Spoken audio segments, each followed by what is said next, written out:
నాకు అర్జెంట్ గా 1000 రూపాయలు కావాలి. ఎందుకు? అదేంటక్క, మా ఫ్రెండ్స్ అప్పుడే స్టేటస్లు పెట్టేశారు చూడు. ఈ రోజు మదర్స్ డే కదక్క, అందరూ కేక్ కట్ చేయించి వాళ్ళు మదర్స్ డే ఫొటోస్ తీసుకుని స్టేటస్ పెట్టేశారు. ఇంకా మన ఇద్దరమే మిగిలాం. అంటే మదర్స్ డే అంటే కేక్ కట్ చేయించి 4 ఫోటోలు తీసుకుని స్టేటస్ పెట్టేస్తే అయిపోయినట్టేనా? అది కాదక్క, అమ్మ కూడా హ్యాపీగా ఫీల్ అవుతుంది కదా. అమ్మ కూడా కేక్ కట్ చేస్తే హ్యాపీగా ఫీల్ అవుతుందా? మరి మదర్స్ డే అంటే అంతకు మించి ఏం చేస్తావు, నువ్వే చెప్పు. ఓకే, అమ్మ హ్యాపీగా ఫీల్ అవడం కేక్ కట్ చేస్తాను అంటున్నావు. ఉమ్, ఓకే, ఆ రీజన్ గానే ఉంది కానీ 1000 రూపీస్ అడిగా కదా నువ్వు, ఇస్తాను. ఆ, నేను కొన్ని క్వశ్చన్లు అడుగుతాను, నేను దానికి ఆన్సర్ చెప్పావంటే వెంటనే నీకు 1000 రూపీస్ ఇచ్చేస్తాను.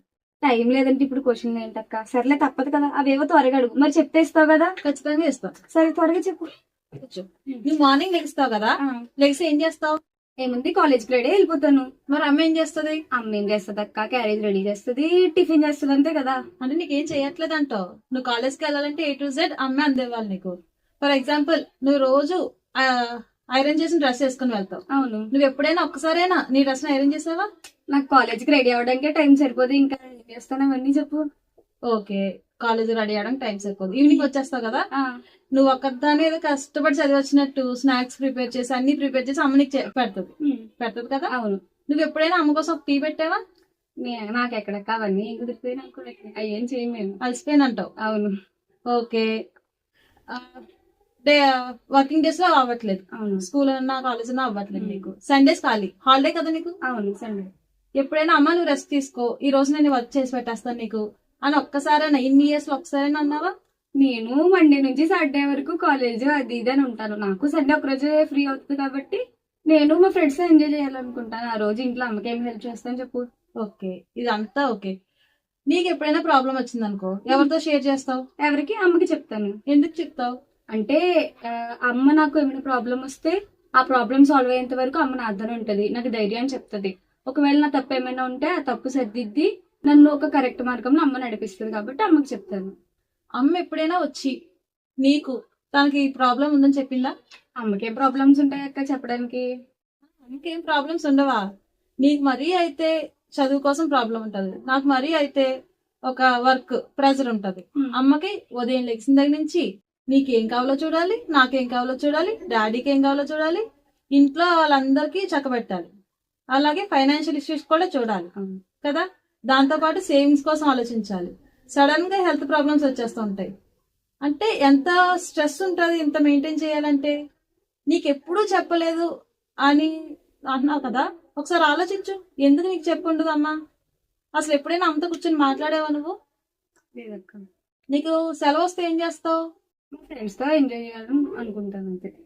సెలవు రాగానే ప్లానింగ్ వేసేసుకుంటారు, ఎక్కడికి వెళ్ళాలి. ఆ రోజంతా ప్లానింగ్ అయిపోతుంది. ఎప్పుడైనా అమ్మతో కూర్చొని మాట్లాడాలి, ఈ రోజు అమ్మతో టైం స్పెండ్ చేయాలి అనుకున్నావా? లేదక్క.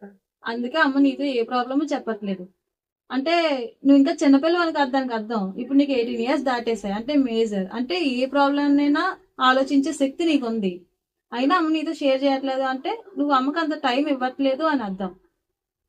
అంటే నువ్వు అమ్మని పట్టించుకోవట్లేదు ఒక రకంగా. ఆ విషయం నీకు అర్థమవుతుందా కదా? అంటే దీని అర్థం అసలు మనం పట్టించుకోవట్లేదు తల్లిని, కానీ మన డైలీ లైఫ్ లో యూజ్ చేస్తాం కదా, ఎలా మన జీవితాన్ని గడపాలి అని చెప్పి మనకు కొన్ని గ్రంథాలు ఉన్నాయి. ఏంటవి? అక్క, వేదాలు, ఉపనిషత్తులు, భగవద్గీత, బైబిల్, ఖురాన్ ఇవన్నీ మన జీవితం గురించే కదా తెలియజేస్తాయి కదా.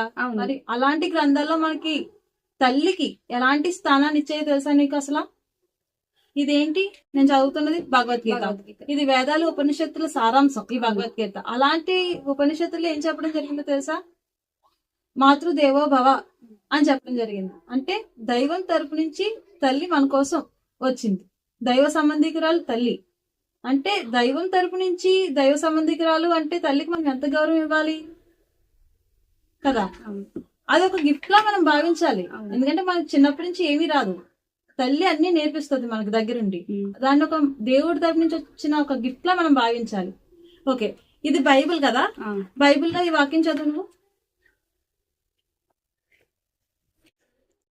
పిల్లలారా, ప్రభువునందు మీ తల్లిదండ్రులకు విధేయులా ఉండుడి, ఇది ధర్మమే.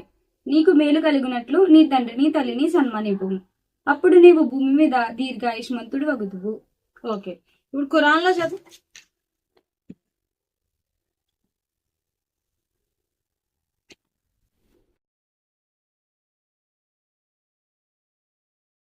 తల్లిదండ్రులతో మంచితనంతో వ్యవహరించండి. ఒకవేళ మీ వద్ద వారిలో ఒకరు గాని ఇద్దరు గాని ముసలివారై ఉంటే వారి ముందు విసుగ్గా చీ అని కూడా అనకండి. వారిని కసురుకుంటూ సమాధానం ఇవ్వకండి. వారితో మర్యాదగా మాట్లాడండి. మృదుత్వము దయాభావము కలిగి వారి ముందు వినమ్రులై ఉండండి. చూసావా, తల్లిదండ్రులకి ఒక ఉన్నత స్థానం మనకి ఇచ్చారు. మన గ్రంథాల్లో చెప్పడం జరిగింది ఆ విషయం కదా. అంటే తల్లితో ఎలా బిహేవ్ చేయాలని కూడా చెప్పారు. ఎలా బిహేవ్ చేయాలి, వాళ్ళని కనీసం చీ అని కూడా అనద్దు అనేది గ్రంథాలు కనీసం చీ అని కసురుకోకూడదు. మృదువుగా మాట్లాడాలి. వాళ్ళతో సహనంతో వ్యవహరించాలి. ఫర్ ఎగ్జాంపుల్, ఎప్పుడైనా అమ్మ వచ్చి ఈ ఫోన్ లో ఈ ఫీచర్ ఎలా వచ్చింది, ఇది ఎలా చేయాలి అంటే నువ్వేం చెప్తావు చెప్పు? ఎందుకులే అమ్మ, చెప్పినా నీకు అర్థం కాదు కదా అంటాను. చెప్పడానికి అర్థం కాదు కదా. చిన్నప్పుడు అమ్మ అలాగే అనుకుంటే మనం నడగలమా, తినగలమా, స్కూల్కి వెళ్ళి ఇంత పెద్దవాళ్ళు అవ్వగలమా, చదువుకోగలమా, ఏమైనా చేయగలమా? లేదు. వాళ్ళకి రాంది మనం నేర్పించాలంటే చాలా మనకు విసుకొచ్చేస్తా ఉంటాం కదా, గసురుకుంటా ఉంటాం. ఇవన్నీ అబ్జర్వ్ చేయి. నువ్వు చేసే పనుల్లో, మనం చేసే పనుల్లో అమ్మ హ్యాపీగా ఉంటుందా మనం చేసే పనుల వల్ల ఇలా చేస్తే? ఇప్పుడు చెప్పు. ఈ క్వశ్చన్స్ అన్నిటికీ ఆన్సర్ చేసావు కదా. నీకు ఫోన్ పే చేసేస్తాను 1000 రూపాయలు. కావాలా? ఇప్పుడు వాటితో పని లేదు లెక్క. అమ్మకి ఏం కావాలి ఇప్పుడు నాకు బాగా అర్థమైంది. ఏమర్థమైంది? అమ్మకి ఇవ్వవలసిన గౌరవం మనం ఇచ్చి మన టైం ని మనం అమ్మతో స్పెండ్ చేస్తే అమ్మ చాలా హ్యాపీగా ఫీల్ అవుతుంది. సో ఇప్పటి నుంచి మన ఇద్దరం కూడా అమ్మతో టైం స్పెండ్ చేద్దాం. అది మంచి నిర్ణయం. Every mother deserves respect. Every mother deserves love and affection. Every mother deserves happiness and every mother deserves rest. Once again happy mother's day to every mother. Thank you. Jai Hind.